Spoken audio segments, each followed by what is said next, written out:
The Horror Podcast. Okay, so we're diving into this blog called The Darkest Blog, Oh, okay. and Sounds creepy already. it is. And the story is called The Demon. Ooh. Like right from the get-go, I'm hooked. Yeah. So it takes place in 2013 at St. Patrick's Old Cathedral Oh, wow. in New York City, Okay. which, that detail right there, Yeah. I love it because it's like, Familiar. yeah, it grounds it in reality Right. a little bit. Yeah. And our main character, Father Jerome, kind of a young priest finding his way, Mm-hmm. a little unsure of himself maybe. Yeah.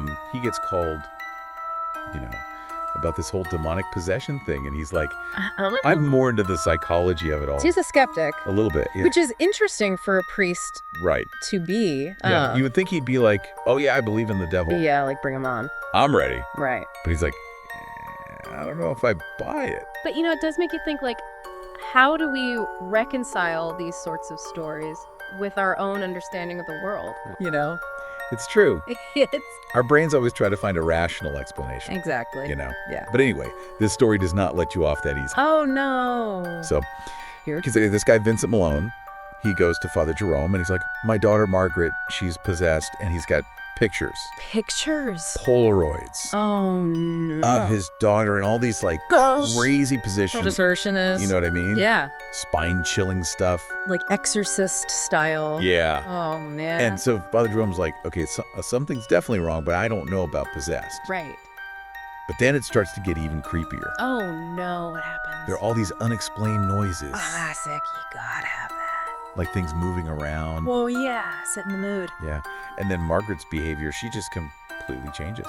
Like she's not herself. But yeah, if you're taken over by a demon, I guess that's gonna happen. Yeah. And her voice, it's like this deep, raspy male voice. Oh, see, that would freak me out. Oh my God, chills. Just thinking about it. That voice thing, that's scary, man. Like this thing, whatever it is, it's Right. not just messing with her body. It's like in her head, you Yeah. know? Yeah. It's scary. And you know what's worse? Is this thing starts talking to Father Jerome What? through Margaret. Oh, no. Like hurling insults at him, Oh, that's not good. trying to get him riled up. Provoke him. Yeah. Yeah. It's like this thing wants to fight. Wow. So what happens next? Does he agree to do an exorcism? Well, yeah, he's got it right. Yeah. I mean, what else is he going to do? I know, right? So he's like, okay, let's do this. And he breaks out the old Latin prayers. The big guns. Yeah. And it is intense. I bet. Like Margaret is thrashing around. Oh, God. The whole room is like vibrating with this crazy energy. Is he scared? Like, is Father Jerome scared? I think so. Yeah. You can kind of feel it in the way the author describes it, Right. Like even Father Jerome, the skeptic, is like, holy crap, this is real. Yeah. You can't deny it when it's right in front of you. Exactly. And then as suddenly as it began, it just stops. What? Yeah. Margaret goes limp. Oh my God. And there's this eerie silence in the cathedral. That's creepy. So is it over? That's what's so freaky. Yeah. Remember that black smoke I mentioned? Yeah. It didn't just disappear. It oozed out of Margaret. Ew, what? No way. I'm serious. The author describes it as this slithering thing, Oh, that's so gross. and nobody sees it except for us, the readers. So where'd it go? Exactly. Did it just vanish into thin air? Did it go find a new host? Maybe it went into the bottle of brandy. Dude, Maybe. stop. Okay, so we've got Father Jerome, right? He's completely spent after this whole thing. Yeah, I bet. Physically and emotionally drained, I'm sure. Totally. So he pours himself a stiff drink. Well, he deserves it after that. Right. And he goes to the altar to pray, trying to make sense of it all. Mm-hmm. And that's when he sees it, the statue of Christ.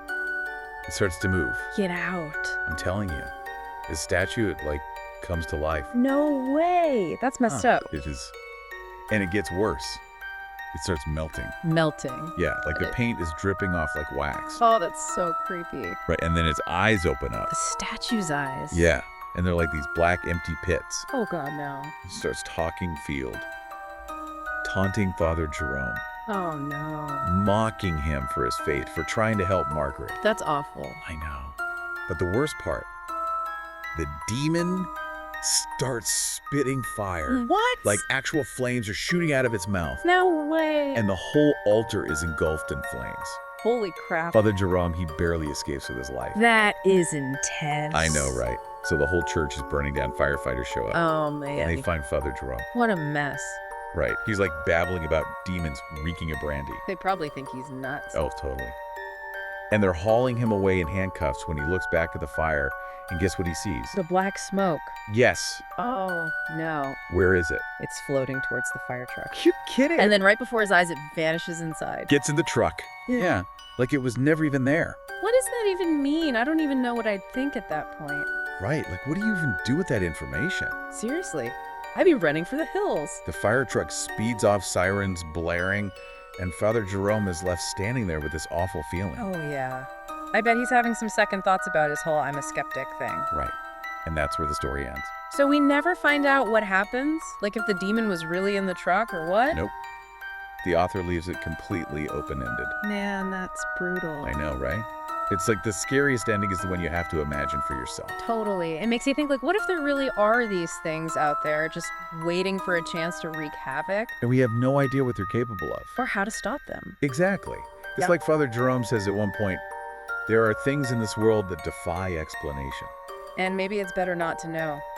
Ugh, I know. It's enough to make you want to sleep with the lights on. Me too. How? Or maybe just stay up all night reading horror stories. Well, that's all the time we have for today's deep dive. Wow, time flies when you're talking about demonic possession and fire trucks. That's for sure.